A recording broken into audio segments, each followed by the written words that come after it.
If we go back to our first M&M example, you get 2 pieces, your friend gets 3 pieces, and there's a total of 945 M&Ms. The tricky part about setting up the proportion here is recognizing that at each stage, you were getting 2 out of 5 pieces that were being distributed. Your friend was getting 3 out of the 5 pieces that were being distributed.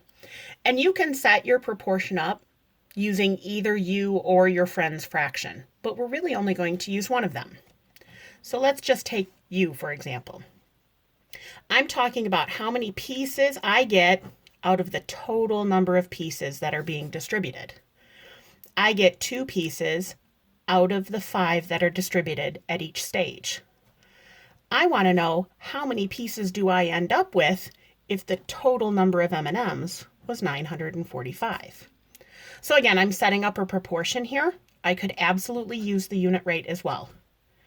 So when I multiply 2 times 945, I get 1,890.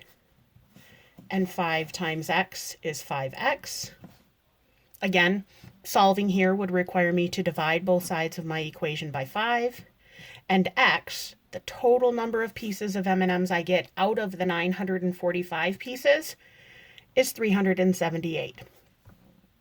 So I get 378 pieces. If I want to figure out how many my friend gets, I could set up the same proportion here and use 3/5.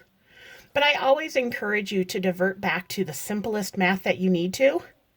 There are 945 pieces in total, and you get 378. You can simply subtract to find out that your friend is going to get 567 pieces. Now, if I had used 3/5 and cross-multiplied, I would have gotten the same result. But I always encourage you to use the simplest math that you need to use.